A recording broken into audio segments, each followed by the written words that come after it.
Welcome to the final week of our small group semester. I hope that over the past 8 weeks that you've seen a change take place in your life.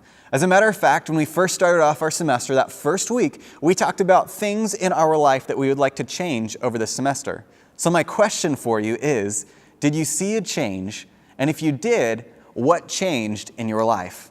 It's so important for us to reassess, to look back on how we're continuing to change and develop, to grow into the person that God has created us to be. We're going to go ahead and dive into this week, and there are 3 different encouragements that I want to give you this week. And the first 2 are about stories. Here's why I think stories are so important. Because in the Bible is basically made up of a collection of stories, of individuals who have experienced God, whose lives have been changed and transformed by the gospel and by the power of God in their life. And so I want to encourage you in a few ways about stories, and then I'll give you one other encouragement. So the first encouragement for us is this. I want to encourage you to tell stories to your group. I want to encourage you to tell stories to your group. Here's what I found. It is so easy to overlook some of the awesome things that God has done in our life over a semester. Sometimes we just get so caught up in the day-to-day life that we forget to stop, to pause, and celebrate.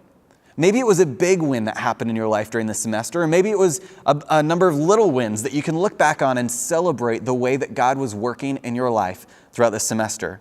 And here's 2 questions that I want you to ask your group. First, how have I grown personally throughout this semester? So how have you individually as a person grown throughout the semester? And go ahead and share that with your group. And the next one is this. How have I seen others grow throughout the semester? Maybe there's somebody that you've been watching them during your small group, and you've seen them and you've seen God working in their life, and take this as an opportunity to go ahead and encourage them to say, this is how I've seen God working in your life throughout this semester. Maybe it was something at work or in their marriage, or maybe you just kind of see a difference where they have more love and joy and peace in their life. Take time to celebrate God's working in your life this week. So the first way I want to encourage you is to tell your story to your group. The second way is I want you to tell the stories outside your group. Tell the stories outside your group. There are stories of things that have gone on inside your group that I'm going to encourage you to go out and tell people outside your group. Now, I want to put a few parameters and boundaries around this. We want to make sure that our group stays a place where the things that are confidential stay confidential. But there are things that we want to be able to celebrate, to tell stories of, where God has come through in an amazing way. And we all have an opportunity to know what those stories are, to agree on those stories, and to say, you know what, we want to tell other people about how God has worked in our lives throughout this semester.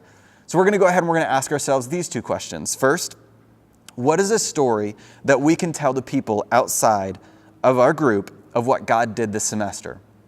What is the story? What is it about? Was it about a marriage? Was it about work? Was it about finances? What is it about a faith journey and taking a step of faith and realizing that God came through in the midst of that?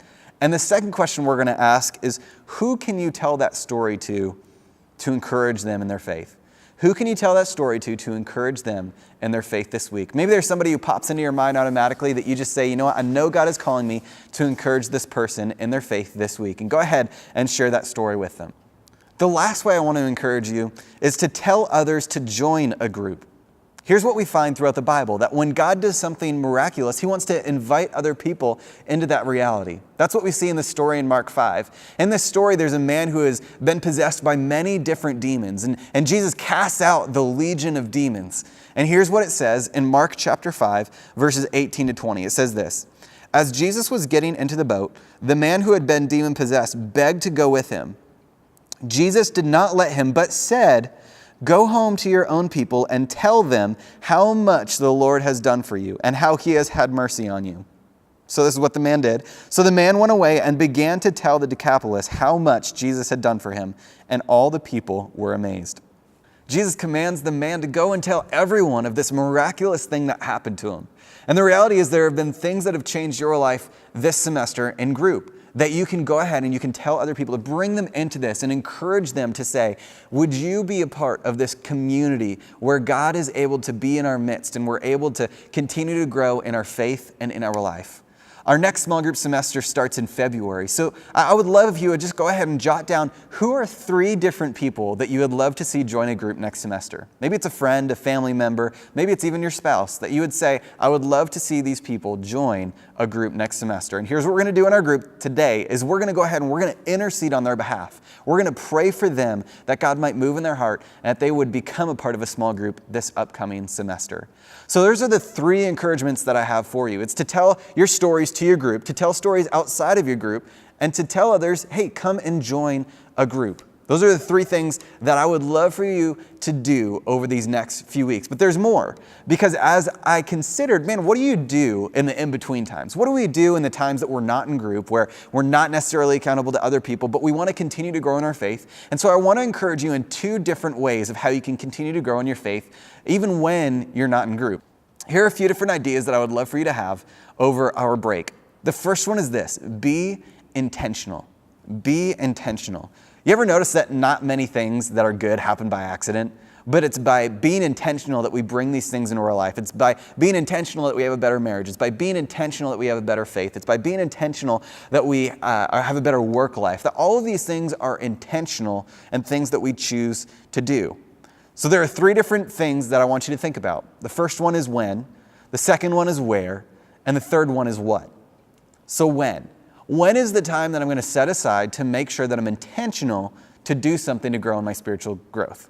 The second one is where. Where is the place I'm going to go? Where's the place that I know that when I go to this place that it's going to be my time to spend that time with God? For me, in the morning, I make sure that I have a when. I wake up and it's one of the first things I do. I go for a run, and then after the run, I come home and I go ahead and I know that right after that run, I'm going to spend time with God. After the when, I know that there's a where. I know that I'm going to go into my study, I'm going to close the door, and it's just going to be time for me and God.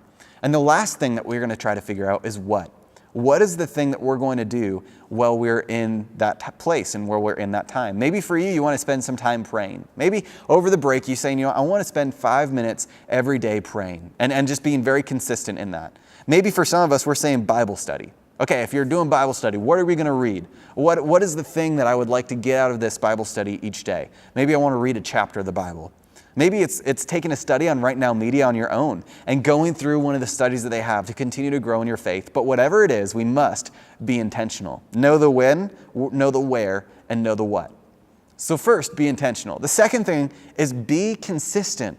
That has been a theme throughout this entire small group semester that we've seen up on the screen, that we see successful people do consistently what others do occasionally. Successful people who grow in their faith do consistently what others do occasionally. So be consistent. Make it something that's a part of your everyday routine. And here's my challenge for you. Be consistent in your attendance to church. Be consistent in gathering together with a body of believers to be encouraged in faith. So make it a priority that over the next 2 months of having a break from small groups that you're going to say, you know what, every week, it's not even an option of what I'm going to do. I'm going to make sure that every week I'm going to be at church. Be consistent in what you do and in growing in your faith. Here's my encouragement for you, is with being intentional and being consistent, find one other person in your group that's not a spouse that you're going to connect with. And throughout this semester, you're going to say, you know what, throughout this break, I want to connect with you. Maybe it's through email, phone call, text, Facebook, whatever that looks like. And you're going to communicate with them once a week to just kind of check in on them, see how things are going, see if there's anything you can pray for, and see if they're being both intentional and consistent. Well, we've had an awesome time during this semester, and I pray that you have grown, that you've seen a life that has truly been changed because of the power of the gospel, because of God working in your life.